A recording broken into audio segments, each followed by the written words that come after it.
saya bisa sowan kembali di rumahnya di Sulawesi Timur. Beliau sangat antusias menyambut kami semuanya. Terima kasih banyak Tinto. Panjenengan senantiasa seger waras selamat. Pak Tinto. Romo melihat situasi dan kondisi bangsa saat ini, apa yang ingin disampaikan? Alif nafas tu mukirah Yusa. Para pendengar, para pemirsa sekalian yang kami cintai, rasanya di hari-hari ini kita tertuntut untuk kembali menyadari akan perkembangan suasana yang perlu perhatian yang cukup dalam untuk mendasari kembali bahwa kita ini mempunyai satu panggilan jiwa, panggilan rasa, panggilan hati nurani yang mestinya kita harus kembali menyadari tentang kehidupan perjalanan manusia yang sudah semakin panjang di era yang sekarang ini. Memang kita perlu adanya satu kebersamaan, tenggang rasa, tepo sliro, ya, di antara semua umat yang sekarang menjadi warga negara Indonesia. Mengapa demikian? Karena kondisi real yang ada sekarang memang semakin tahun kita akan menghadapi masa yang semakin harus perlu konsentrasi tinggi untuk menjaga kebersamaan. Karena memang kalau kita lihat dari statistik dunia bahwa di tahun 30 nanti itu karena ada perkembangan jumlah penduduk yang melebihi batas normal keseimbangan dunia. Diperkirakan di tahun itu akan mencapai 9 miliar orang. Sementara sekarang sudah antara 5,3 miliar orang. Dan sebenarnya bumi ini hanya bisa menghidupi semua makhluk yang ada di permukaan bumi itu diperkirakan ada 3 miliar. Kalau sampai tahun 30 nanti kemudian tidak segera ada satu kreator atau kreativitas bersama untuk menghadapi ledakan jumlah penduduk, tentu akan mengalami satu peristiwa yang terjadi chaos atau terjadi satu masalah sosial. Karena ledakan jumlah penduduk yang sangat tinggi ini akan membawa satu kehidupan realita yang saling bersaing secara ketat, sehingga kadang-kala persaingan ini akan membawa satu kekerasan karena memang sudah semakin tipisnya bahan makanan. Tentu kita harus menyadari bahwa bumi Nusantara yang sepanjang tahun ini hidup subur, tidak ada musim dingin. Kalau di luar sana ada musim dingin yang mencapai 6 bulan sampai 3 bulan. Sedangkan dalam musim itu kehidupan tanaman itu sama sekali tidak bersemi, apalagi berdaun dan kemudian berbuah. Ini perlu memang ada satu kesepakatan untuk saling memberikan satu toleransi agar semua umat manusia ini sekarang harus menciptakan atau membuat satu kreativitas untuk mencapai bahan makanan dan sumber energi. Apapun yang terjadi sebenarnya kita telah harus bersyukur di hadapan yang Maha Kuasa, yang Maha Pencipta, telah terlahir di bumi kasampurnan, bumi subur, makmur, gemah limpah, lok jinami. Ibarat biji aja dilempar hidup. Dan kita sekarang sudah terkondisikan dengan kondisi kehidupan yang selalu bersifat material, sehingga kita tidak lagi menyentuh alam. Padahal alam ini adalah kanugrahan cinta kasihnya. Di dalam undang-undang kitab sepuh dulu barang siapa punya tanah tapi tidak dipelihara atau tidak dibudidayakan, itu pun akan disita negara. Mengapa demikian? Karena rasa dan bukti bahwa Gumelarnya yang Maha Kuasa memberikan rasa kasih itu di bumi. Nah, disinilah kita mestinya sekarang kembali untuk membumi. Artinya ilmu kanuruhan, di mana simbol kehidupan yang berangkat dari gunung itu kembali harus dibudidayakan lagi dengan konsep bangun desa noto. Sehingga retorial masyarakat yang sekarang dengan kondisi COVID yang tidak bisa berbuat banyak dari pertukaran dari antar kota sampai terbatasnya, karena kita diminta untuk kembali menciptakan kehidupan yang alam, kehidupan yang dekat dengan alam. Kita akan mencoba untuk membabarkan sebuah ilmu yang diberi oleh Yang Aji Soko. Ya, kalau Kawruh Adi Soko itu sebenarnya ada dua konsepsi. Konsepsi yang menyatakan Yang Aji Soko itu dari negeri Manca sana. Namun kalau kita telaah siapakah sebenarnya Yang Aji Soko sendiri, itu adalah nama samaran dari Mpokul Aji. Itu adalah nama gelar Prabu Hirlangga. Mengapa demikian?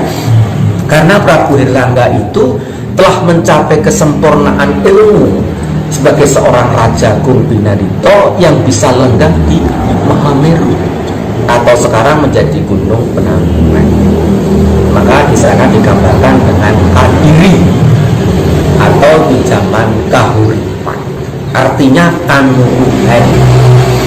Di tahun 1000 itu ada suatu masa di mana beliau adalah salah satu pinunjul yang dijadikan Raja Kumbinarito sebagai satrio Kapangitan membabar bumi Kahuripan atau Kadiri di kala itu. Nah, beliau menjadi satu konsepsi dari lingga, maka nama samaran adalah Herlingga, air suci yang datang dari Palindih, tempat ketuhanan yang di kala itu Gunung Mahameru merupakan satu konsepsi kadewatan yang sangat tinggi, sehingga di sana akan terbabarlah Hamertani, Amerta atau air suci. Karena zaman dulu lebih cenderung bahwa kehidupan itu diawali dengan peradaban perairan atau kahuripan yang disimbolkan dengan Tirta, atau sekarang lebih kenal juga dengan Kapitaya. Toyo atau Taya itu air, ada juga yang mengatakan demikian. Makanya kalau kita lihat prasasti-prasasti beliau ada di mana-mana, dan beliau sendiri sudah loroko mendalami perjalanan besar dalam tempat Kawah Condro Dimuko di kala itu. Artinya oleh pamannya sendiri beliau harus terusir, terbakar kahuripan di Watan Mas, sehingga ia harus menghidupi perjalanan yang menempa kehidupan laku dari gunung ke gunung sampai hampir 20 tahun, ditemani oleh sepuhnya atau kadang sepuhnya yang disebut dengan Yang Mahapatih Narotomo. Beliau itulah yang pantas menjadi satrio Kapangitan. Yang Patih Narotomo itu menjadi penjaga Mahameru, sehingga kalau kita tindak ke Gunung Mahameru yang sekarang dari Gunung Penanggungan ada situs beliau. Kalau saya ditanya kira-kira siapakah yang menjaga Bumi Nuswantara, Mahapatih, saya mengatakan Yang Patih Narotomo. Mengapa? Karena beliau dalam perjalanannya sampai kepada Mersi. Jadi seorang patih di kala itu lebih sepuh. Yang Narotomo itu usianya lebih sepuh ketimbang Prabu Hirlangga, karena yang menyelamatkan beliau sampai menunjukkan situs-situs peradaban di seluruh, mulai dari ujung timur tanah Jawa sampai ujung barat, ya, sampai di negeri yang sekarang itu bisa dikatakan daerah Lombok sana. Memang tidak bisa dipisahkan karena ilmu Sabtowarga 7 gunung yang digambarkan dengan langit sapitu, bumi sapitu, timeku pitu, dan warna itu hijau digambarkan dalam ilmunya Sabtoringgo.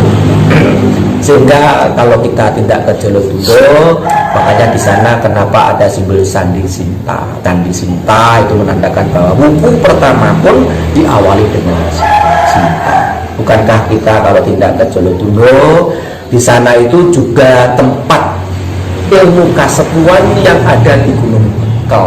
Bekel itu punya makna kekuatan kapanitan seorang laku yogis yang daya bebannya digambarkan dengan kapitayan yang disimbolkan dengan Hanuman atau Begawan Hanuman yang ada di Kendali Sodo.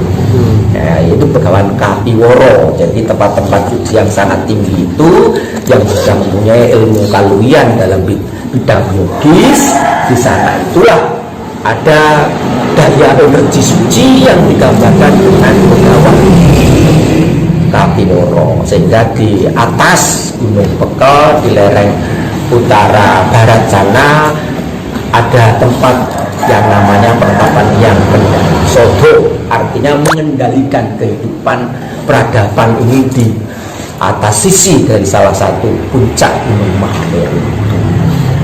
Nah, Prabu Erlangga sendiri banyak yang mengatakan bahwa beliau itu disituskan, didharmakan dalam kehidupan yang ada di sebelah timur Gunung Mahameru, yaitu di sana di Candi Welahan.